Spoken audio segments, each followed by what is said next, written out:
Good morning, families. This is Marc Kantor from South Florida Intervention, and I'm coming to you live this morning from Dallas, Texas, where I brought a young man to a program yesterday, a 21-year-old male, to a program called Casa Kalina. It's an all-male program really designed for men between the ages of 18 and late 20s, early 30s. Really great program. I've referred there before and had a great experience and wanted to bring another young guy back there, and I did that. But what I really want to talk about, I'm going to try to keep this video short because I know I've been getting a little bit lengthy in my videos, is the pre-intervention that I do with families. Prior to the intervention, I do a pre-intervention intervention back-to-back. So we did pre-intervention on Saturday morning, lasted from 10 a.m. to about 5 p.m. And then we did the actual intervention Sunday morning at 9 a.m. And I believe that the pre-intervention is the most important part of this. Obviously, the most important part is getting the individual to treatment, getting them the help they need. But the most important part of it leading up to the intervention is the pre-intervention. And I also believe that the more prepared a family is, the more time we have to work together, the better the intervention, for a number of reasons. And personally, that part of the process, that pre-intervention, for me, is something that I'm incredibly grateful for. I always leave the pre-intervention feeling just like in tremendous gratitude, in happiness to have been able to connect with a family. This family will allow me into their lives and allow me to work with their loved ones, their best friends, their godparents, things like that. And it's just an overwhelming feeling for me. It's just really, it's something I really put my heart into. And the intervention itself too is the same way. You know, I start out the morning, I started out yesterday morning, and my relationship for the majority of the intervention process is with the family, is with everybody else but the individual. And when that individual walks into the room, kind of sleepy-eyed and shocked, that's the first time I'm seeing them. And although my time with them over the next few hours, so this was at 9:20 yesterday morning, my day with the individual, with the young man, did not end until 6 p.m.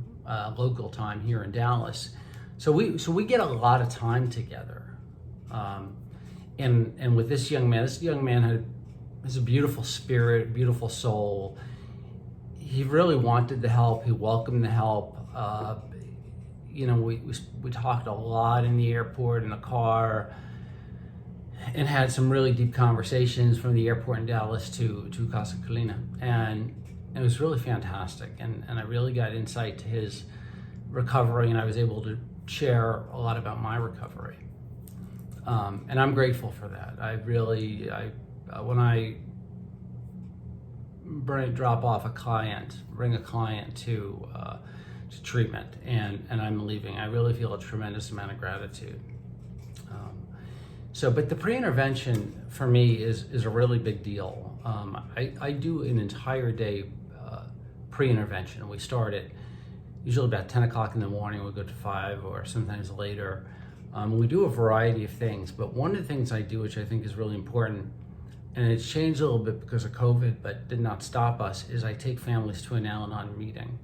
Usually what I do is I take them to an Al-Anon meeting that night. But because of COVID and because all but a few meetings are online now, not face-to-face, we did an online meeting together, the group. There's about 10 of us. And I was a little bit nervous about how that was going to work out, and would the other folks on Zoom look at this one panel and see 10, 11 people there and say, what's going on? What is this? Are we being studied? But they didn't at all. And the family raised their hand. I do give them a little prompting, but they really on their own, they raised their hand. They said, we're new, and that we're preparing to do an intervention tomorrow. And like so common in Al-Anon and AA, when they hear that somebody's new, a family is new, an individual is new, they really start, they change the course of that meeting to cater to the new person, which we refer to as the most important person in the room, the person that's new. And it was a beautiful experience. And the reason I do this, one is because there's no better education. I mean, there's no better educational opportunity than to actually bring a family to an Al-Anon meeting, whether it's in person or on Zoom. It's like the best thing I can do for them. Step one.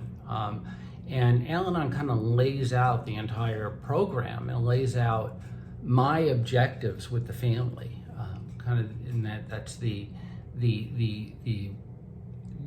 maintaining the love no matter what, but detaching and not enabling, and letting the family hear other people's stories, is that they get to see themselves, they get to hear and see their own stories through other people, and it's just so powerful. But also, I want them to know that Al-Anon exists. I want to show them there's nothing to be afraid of by walking into an Al-Anon meeting with them. I want to, it's a free resource. You put $1 or $2 in the basket when it goes around. And I mean, that's it. I want them to use it. With that said, unfortunately, it's harder to get family members to Al-Anon than it is to get alcoholics and addicts to AA and NA.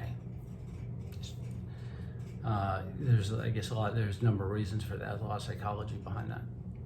But anyway, the emphasis is on the pre-intervention meeting, is the preparation. The better prepared we are, the better we have reviewed all the possible responses. And that even includes sometimes me acting the role as the belligerent individual, the belligerent alcoholic, the belligerent addict, because sometimes people walk into the room in an intervention and they're explosive right away, and you have to be prepared that that's going to happen. Yesterday, the situation was, I think the young man was in a little bit of shock, but he was quiet and he was not defensive. He was open to the love that his family was being offered to him, and that was just so beautiful. And what's interesting, I want to share this because I feel like so this was something the mother pointed out, and she was absolutely right. And when somebody, regardless of my experience, if somebody points something out to me and I think they're right, I will go back and act on that suggestion. And not always do we have at the end of an intervention someone give a formal, I accept treatment, I accept this, or I will go. Sometimes they just say things like, like one guy with his arms crossed just said, all right, how long is boot camp? That was the acceptance, and the family was great, and we got him off treatment. It was a good treatment experience. But this family being a very loving family, being of a culture that's just very emotive, when they saw him kind of physically indicate the acceptance, they all jumped in around him and grabbed the laptop and wanted to show him the treatment center, which is beautiful. And he for all intents and purposes, he was in. But the mother said, Mark, I want to hear him say, I accept this. And I stopped and I said, you're right. And I called the group back and I said, quieted everyone down. And I said to this person, we'll call him John, I sat in my chair where I usually sit, and I said, John, will you please look at your mother and tell her that you will accept treatment? And John looked to his mother and he said, Mom, I will accept treatment. And she was very relieved. And so it made me think that it should be a normal course of action for my interventions to, at the end, regardless of, the person saying, I'll go pack, or how long is it going to be, or, whatever buying signals they're giving, to actually say to the individual, John, my Samantha, Deborah, we need to hear you say that you'll accept treatment. And I think in a way that's a, that is an important step. But I also think that there are times when people will go, they'll respond positively to like a question I ask, and you might call it a test closing in the business world. Would you like your mom and dad to help you pack? And this is a question I posed yesterday, and the young man said, no, I can pack on my own. An indicator. There was other questions like, the parent saying, we can come visit you in 3 weeks, and him saying, I would like that. So even though he had, for all intents and purposes, accepted, the mother wanted to hear him say that she accepted treatment. And I think that's valid. I think that's fair. And that's something I contemplated after the intervention. I can be critical on myself. I always go back and think of the interventions I've done. What could I have done better? How could I have made put the family at better ease? There's a better communication, more communication, all things like that. And I am a big communicator. I communicate with families very regularly throughout the day. We just arrived at the airport, we're through security, waiting, we just boarded, just landed. They want to know. Some families want to know more than others. So this happened to be a family that wanted to really be involved at that level. Other families are just kind of, a little bit more, they have different emotions. They may have more years of the addiction roller coaster and may feel like, just thank God they're out of the house. The husband's out of the house, the wife's out of the house, child. But I always say to parents that tonight should be the best night's sleep you've ever had, because tonight, your son, your daughter are in a safe place in the hands of professionals. You're now off duty. Let the treatment center do their job. And this particular program that I went to, Casa Catalina, is a 90-day program, which I love. Especially in these circumstances, certainly, especially during COVID. There are a lot of people that get sober by walking into an Alcoholics Anonymous meeting, and they get struck sober, or they keep coming back and they get sober.